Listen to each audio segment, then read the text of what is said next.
Hi everyone and welcome. This is Mindy Eggen for Concord and Ninth, and I'm so excited to be introducing you to the August 2023 release. Concord and Ninth is also celebrating 8 years this month, so be sure to congratulate them down in the comments and check their social media for a month-long celebration. I am introducing the Celebration Squad stamp set and dies. This one I may have gotten a little carried away with because it is so fun. So here we have the stamp set on the left and the die on the right, and I'm going to break it down and show you how these are going to work together. They are great for so many celebration occasions. Now here's a quick look at the stamped out images and sentiments, things like a toast to you, celebrate, your friendship is magic, congratulations, cheers, so many different occasions on here. And then we have some different elements like stripes, polka dots, hearts. We have a little floral cluster and even some little confetti and then a string for a balloon. Now those stamped images are going to come in super handy to decorate the different die cut elements. Now here's a look at the die set, and I'm going to walk you through what each piece is and what it looks like. I have a lot of examples to share with you. You can die cut these out of various colors of cardstock, create all sorts of different images. You can send these and customize it maybe for a wedding, or it could be you and your friend that you could put on the front of the card. So you can see the different hairstyles, the different shirts. You can do them out of patterned paper. There's just so many options. You can see I was having a lot of fun with it. And then, of course, there is the examples on the back of the packaging to get you inspired and help start building up your different characters. Now we can start taking a look at each component. So here's the die that's going to create the main body for your character. And then we have two different arms. Now one is going to look like it's holding something. It's got a little tab on there that I was showing you that die cut the word glue. That is where you add your glue to attach the arm. So the one arm has the hand, so it's like holding a bouquet or the champagne glass. And this one is like it's holding a gift or cupcake.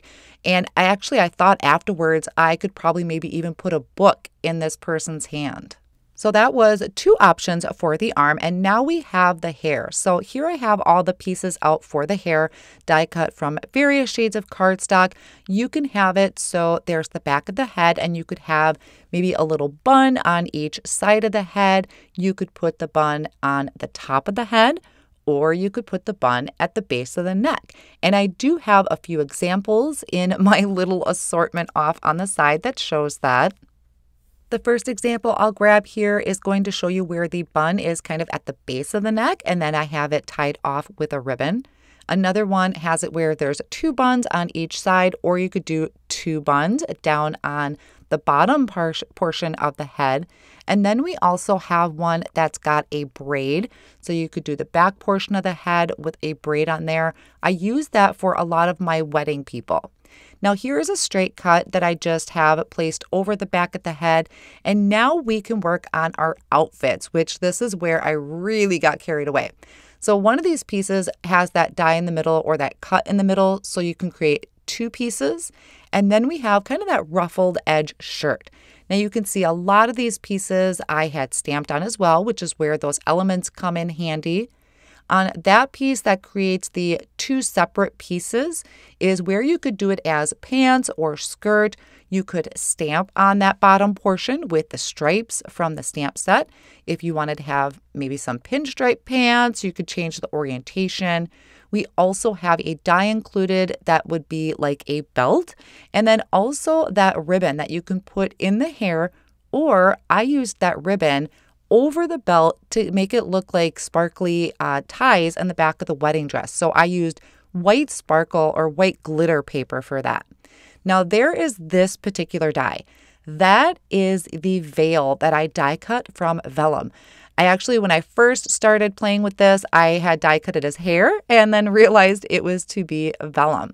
There's also some flowers you can add into the veil. We have this beautifully stamped out print shirt that I'm going to place on my character up there, so you can see how quick and easy it is to build these up and just have a lot of fun. Now we have kind of all of our additional elements. We have a wand, we have cupcakes, we have a bouquet of flowers, we have a little present, some bouquet of flowers, the champagne glass, and then there was also the circle for the balloon, which I forgot to show you. So my first card example is a wedding card because I do plan on putting it to use this weekend. I have that one piece die cut from vellum, the sentiment stamped at the bottom, and the background there, I used the snowfall card front, just kind of making it look like a little sparkle. Then my next card example is very clean and simple, but I thought it had such a great impact. And I have that sentiment stamped at the top for my beautiful friend, and she's coming in with a present. It could be as a greeting card or a birthday card, really anything. So these can be added to so many different backgrounds for so many different occasions, and you can really have fun either stamping in your outfit, plain cardstock, or even pattern paper. The options are truly endless. And that's a closer look at the Celebration Squad stamp set and die set. I'm introducing you to the Playful Pumpkins stamp set and dies.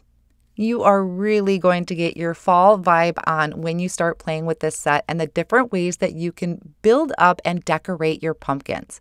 So we have a lot of imagery on the stamp set, and we have the coordinating dies to either die cut out the images or give you additional elements to add to your card. I was in the mood for some pink pumpkins, so you can stamp out your pumpkins in just the color and leave it as that, or add in the faces to create a jack-o'-lantern. We also have some sentiments on here like autumn and thankful that you can die cut with the coordinating die. And then there's some smaller sentiments you can pair together like happy autumn or happy Halloween. You can do so very thankful and happy fall, y'all. And then we have a speech bubble with the word boo. So we have some flowers, leaves, an acorn, and a little star on there for some imagery. So these are really fun to use on their own, but even more fun when you pair with the coordinating dies. So with the coordinating dies, you can see you can either die cut out your stamped images or create those stitched detailed leaves or pumpkins. Once again, I did this out of some pink lemonade cardstock. I was just really in the mood for the pinks and browns. I die cut out and used the coordinating die for the word autumn and thankful. You could also stamp your jack-o'-lantern faces on those stitched pumpkins as well. And there's a little rectangle die up in the top left corner that would help you cut out those smaller sentiments to add to the front of your card too. So in the first card example, I used my pink pumpkins to decorate the front of the card. I have kind of this postage stamp looking frame on the front that I used from the So Lovely die set. I have my pink pumpkins that I stamped and added in some of the foliage die cut from Week cardstock. And that background that you're seeing is from the Harvest Home paper collection. I really love that light gray with the white pinstripes. Now to go with a more fall feel, I have my pumpkins. They're stitched pumpkins that I die cut and added to the front. I have the stitched leaves backdrop there for some subtle interest, my strips of cardstock to tie in more of those fall colors, and that stamped and die cut speech bubble boo. I love how I can get two completely different looks with the exact same stamp and die set. And that's a closer look at the Playful Pumpkins stamp set and dies. I am introducing to you the Pumpkin Patch Turnabout stamp. Concord and 9th has done it again with another amazing fall-themed turnabout filled with pumpkins and foliage. And on the back, of course, you have some inspiration to get you started. Now, in each turnabout, you are going to receive your guide. That's going to help align your turnabout properly so that each turn will match up in its correct orientation. There are so many color possibilities that you can use with your turnabouts. I always like to start with a tone-on-tone. So this is wheat cardstock where I stamped each turn in the color wheat.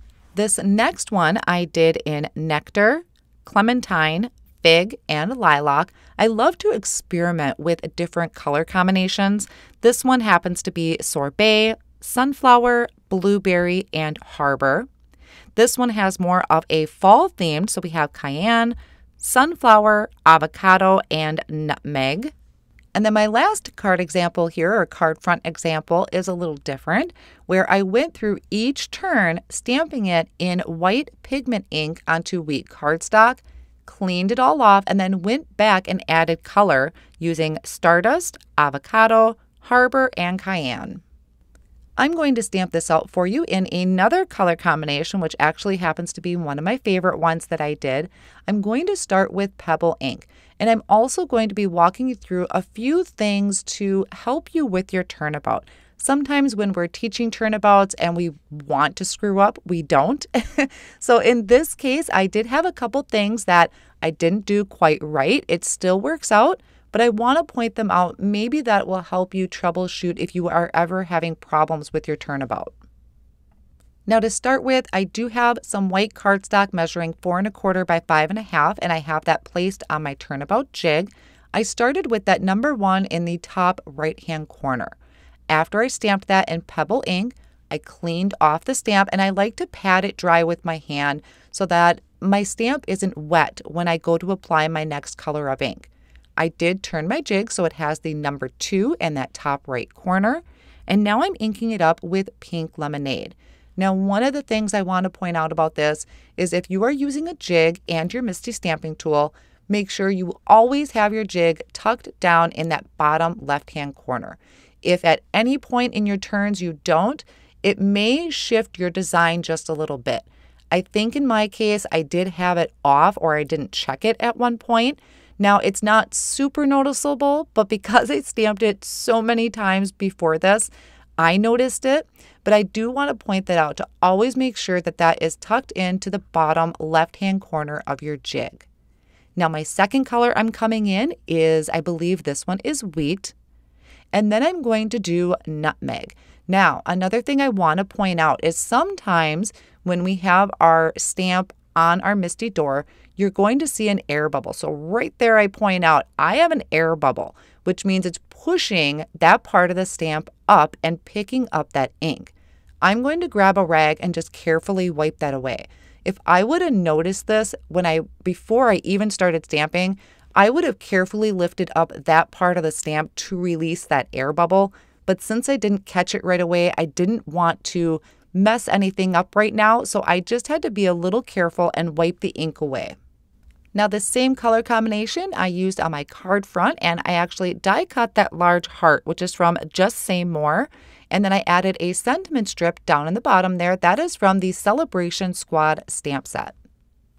Another card I created with the Turnabout is doing die cut window over the front of it. So for this one, I used that oval frame from Friendly Florals. I have the big hugs from Just Say More. And the color combination I believe I used for that one is Pebble, Stardust, Tide Pool, and Peacock. So I hope those little tidbits help you when you are using your Turnabout. There's also an introduction to the Turnabout on the Concord and 9th channel. That is a closer look at the Pumpkin Patch Turnabout stamp.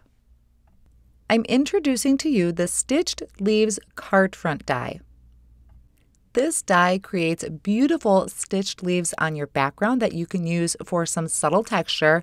There are no hard edges to this, meaning you could die cut this out on cardstock multiple times if you wanted to create a larger card front.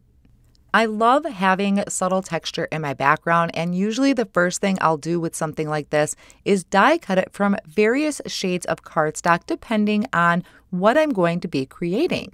Now here's a close-up look of that stitched detail. These are really great to use with your die cut pieces if you have some shapes, or if maybe you want to use them with your quilting dies to add different shapes and patterns to your card. The stitching dies look great on any shade of cardstock, whether it is a light color, neutral, or some very deep dark colors. Now, I had an idea. It didn't quite work out, but I wanted to share this idea with you where I stenciled a background and then ran that through with this cover plate. So it didn't quite match, but it is an idea that I wanted to share with you so you could try out some different stencils with this. Now, a card I did finish here for you is using that as a subtle background using wheat cardstock. I have a focal point there where it is a hexagon, and I used the lovely blossoms for that and decorated it with those flowers from the Friendly Florals set. The sentiment comes from the Lots to Say stamp set that I heat embossed in white onto black cardstock.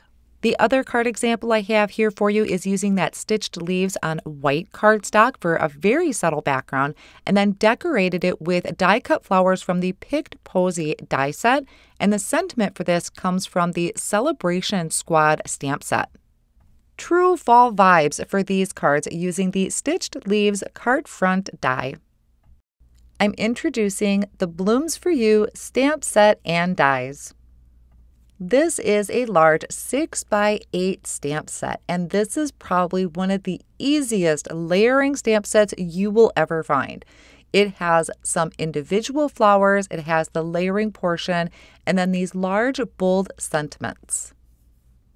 For the floral images, you have your layering stamps at the top labeled Step 1 and Step 2, and then you have individual flowers at the bottom that match up with that layering portion.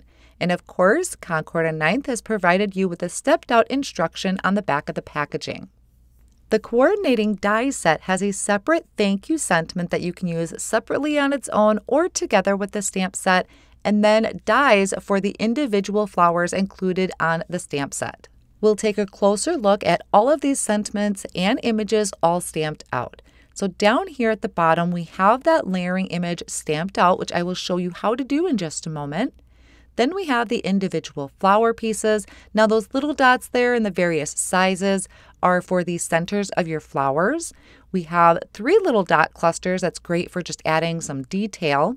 And then we have sentiments for I love you, thank you, or celebrate you.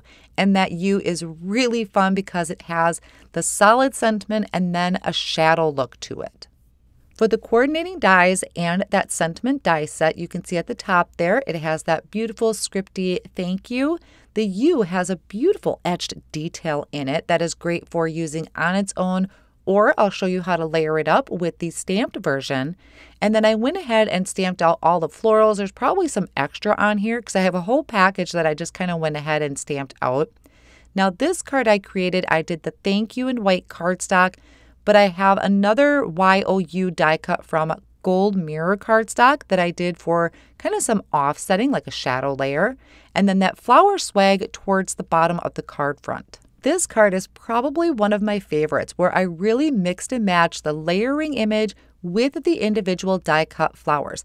Now it's hard to see in the card here in video, but those are layered up and popped up with dimension. I'm going to show you how I did that in just a moment. This card is a completely one layer card. Everything is stamped out, and we're going to do this example, but I wanted to show you that those individual flowers can line up over your stamp layering image.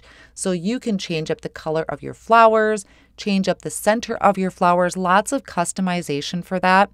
Now, if you stamped out the word you, the YOU, you can take the die cut letters and add those over the top for even more dimension.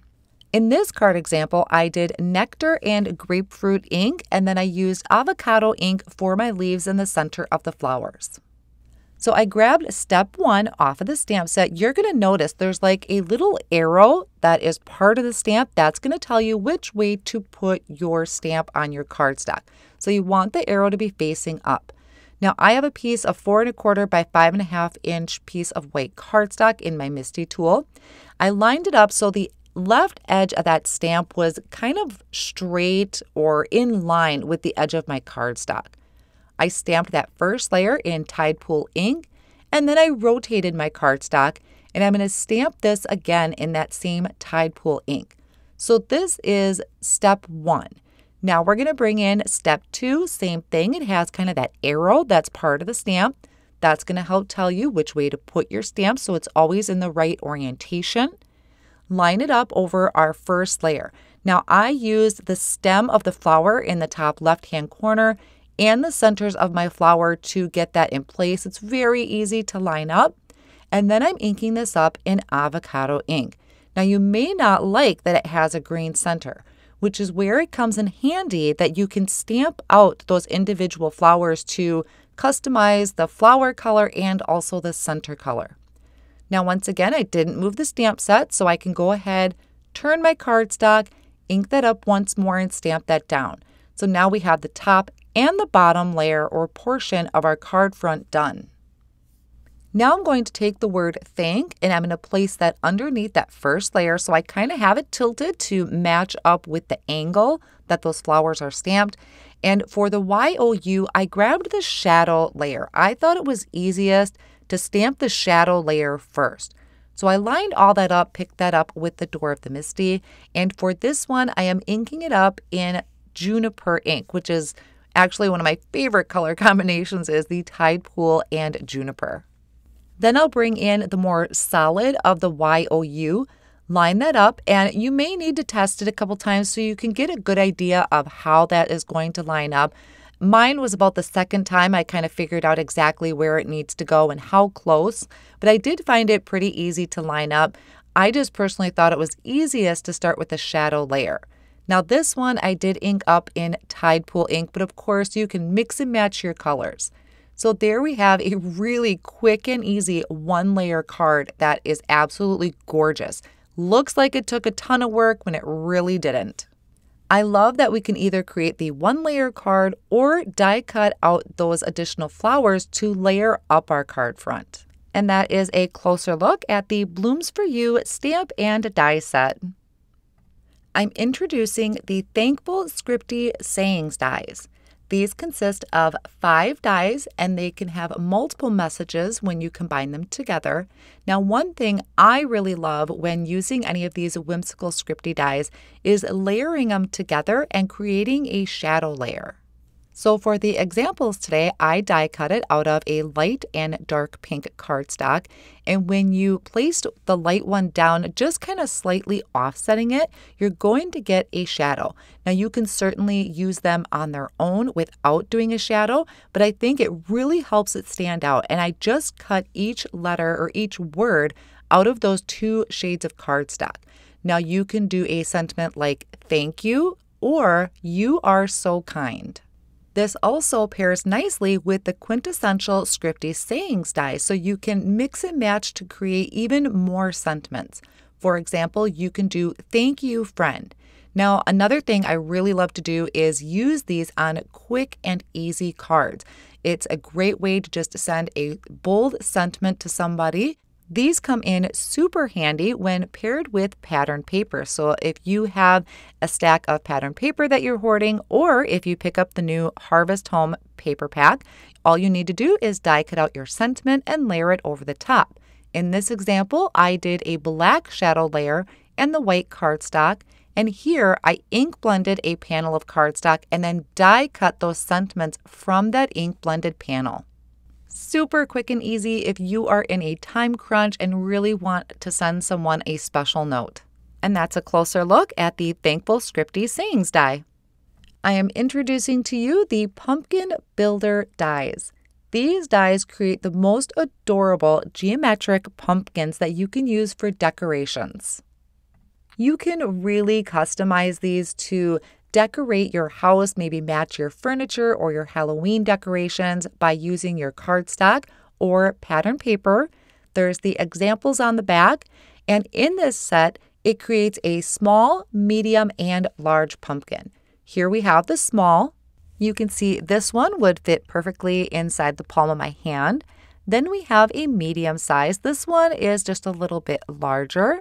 And this one also pretty much fits in the size of my hand. I don't have the exact measurements offhand. I'm sure Concord and 9th will have those measurements listed on their website. And then we have a larger one. So the small, medium, large, great little collection that you can add a pairing onto your mantle or to add onto your entertainment centers. So great for decorating up for the fall season. A couple tools I would recommend having on hand are going to be a set of tweezers, a bone folder, and then a strong liquid adhesive. Now I am going to be creating a pumpkin out of the Harvest Home pattern paper set.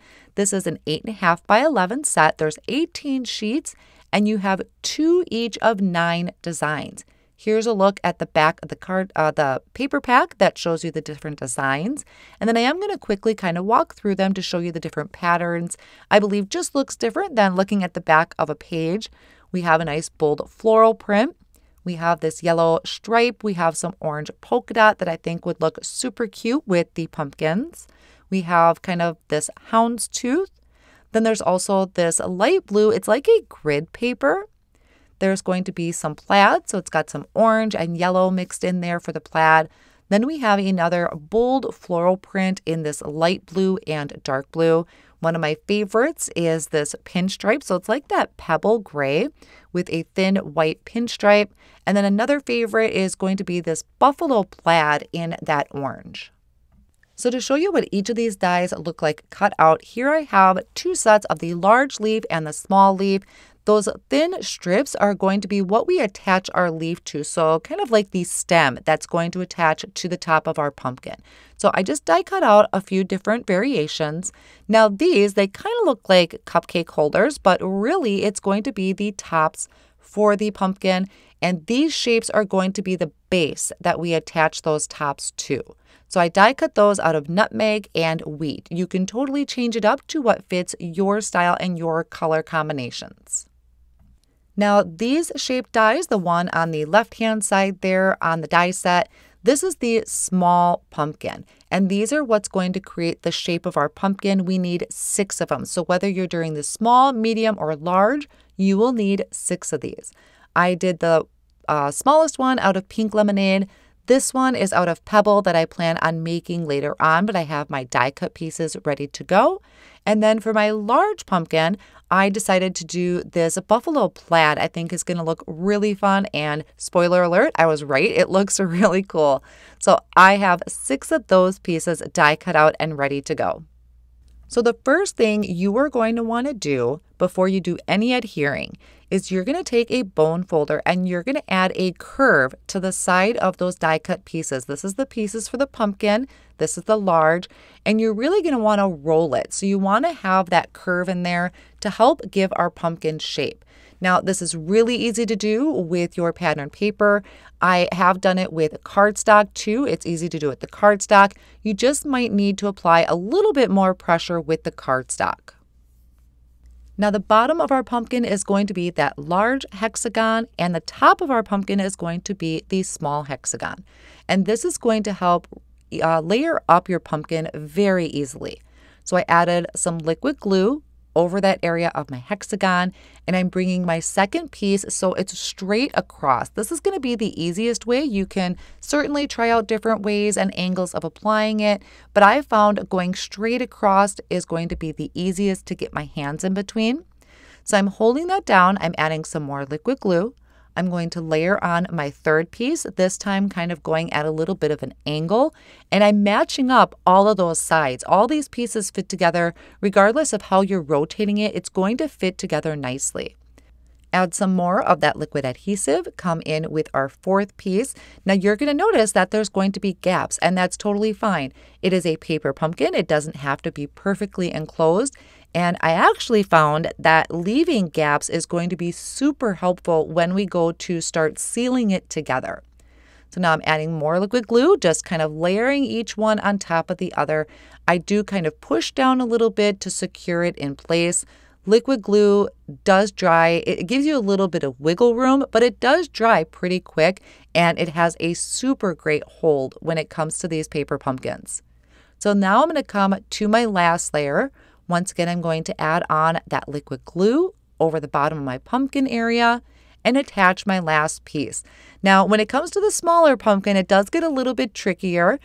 I would say if you're going to start with any size, start with the largest one because you have the most room to work with. So I'm kind of just taking my hand and going straight down to apply that pressure, make sure that my liquid glue is securely attached. Now we're going to do the same thing with the top. So that's just what the bottom looks like. It's looking really good because we have all of that pattern paper. And now we can start sealing it up. So once again, applying that liquid glue.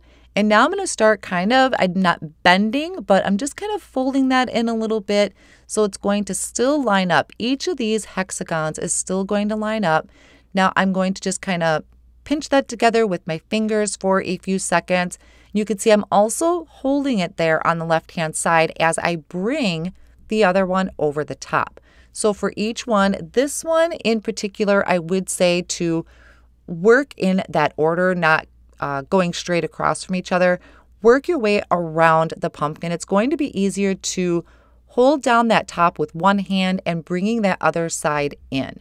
Now, as I start getting closer to finishing it off, I do kind of hold it together a few seconds longer because I'm running out of room to place my hand. I'm not quite fitting in there, which is why I suggested starting with the largest pumpkin first. So now that those are mainly secure, I'm going to come in with that last piece, kind of bend that in a little bit, hold that down for a few extra seconds. And one of the reasons I said that gap was really helpful is I can bring in my tweezers and I'm going to clip that. Now these are reverse tweezers. So it's going to hold that in place and then I just flip it upside down and I'm going to let that sit and dry completely.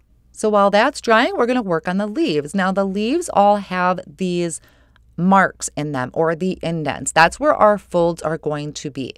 And the way it was designed, it was going to be an accordion fold. The best way I found to do this is I started in the middle and folded it to create my mountain. Then I'm going to skip one line, go to the next one, make a mountain. Skip a line, then go to the next one, fold and make a mountain. It was just easier than trying to go back and forth because some of these areas can be pretty snug. So once I have all the mountains done on each side, then I can come in and do the valley. So I will push down kind of with my fingernail, push down, fold to make that valley, and just continue through until I have that accordion fold going across the leaf. Now that's going to be the same on the smaller leaf as well. You can go through and make your mountains and valleys to create that accordion fold. And this just really goes nicely with our pumpkin. It has that geometric feel to it. The cardstock that I'm using today for my leaves is avocado and lemongrass. And I really love how these kind of yellow greens tie into the pumpkins. Now that I have all my folds done, I'm going to attach my stem. So I flipped the leaf over. I added a dab of glue. I'm going to take that strip and I'm going to add it right behind there and then hold that with my tweezers. So it's really good that I have like 4 pairs of tweezers on my desk because I was putting them all to use. And I'm going to let that sit and dry. Now you can decide on how long you want your stem. You can always trim it off depending on the length that you want. Now, while those are drying, we can work on our stems. So on these, you can see that the die provided these score lines, which was the word I was looking for before. I couldn't think of it. It has these score lines that the die provided, and we are going to go through and just fold all of those in the same direction. So kind of like a cupcake holder, just go all the way around. This is going to make the stem. At the bottom of it are 3 tabs, and we want to fold those in. Now the stems that I have here, I did one set from nutmeg and I did another from wheat cardstock. And we have 2 different sizes, a large and a small. Now we have those other shapes. We have those hexagon shapes. We have 3 different sizes for those, for small, medium, and large stems. I'm folding in those tabs at the bottom. Now we can seal up our stem. So I'm adding liquid glue to one of the panels and connecting these 2. This one you may need to sit and let that, especially the small one, you might want to sit for a minute or 2, kind of secure that so it holds down really well. But the liquid glue does give you that little bit of wiggle room to match up those 2 sides. So I want this to dry before I do anything of attaching it to a base. So while I'm waiting, there is a die that is this long strip that it creates. This adds, I'm going to call it curly cues, but these add some curls like your vines that are coming from your pumpkins. I used a paintbrush. You can use a pencil, whatever it is, to add that curl, just like if we were doing wrapping presents. You just want to add that little bit of curl to it. So now that my stems are dry, I have those tabs that I'm adding the liquid glue to, and I'm going to place this on top of my base. Now here's a little trick that I discovered after I finished the small one. I'm lining this up with the points. I'm going to kind of push down at the top with my finger, not too hard because it is just paper. And then I have a paintbrush and I'm taking the end of my paintbrush, excuse my head, but I'm pushing down on those tabs in the inside so that it's going to help secure that down because otherwise it's kind of hard. You can't really get in there. So I'm waiting for those to dry. I can come in and start attaching my vines at the top. I'm going to do this before I add my stem. I'm attaching my leaves, and I'm also attaching that vine. Let those sit for a minute. And then I can come in with that liquid glue, add it to the very top, and come in with the base. So I'm going to add, or the base of the stem, I should say. So that flat portion is going to go right on top of our pumpkin to create the stem. I did take my tweezers and kind of apply pressure from underneath. Once again, kind of thankful that I have some gaps in there to get in there and apply that pressure. Now, how super cute is that? I love these out of pattern paper. I think this would make a great assortment. I can't wait to make more from that pattern paper collection and all the different sizes of these pumpkins. And I know you're going to have a ton of fun creating these. You can find the products available over at concordand9th.com. Thank you so much for joining me today.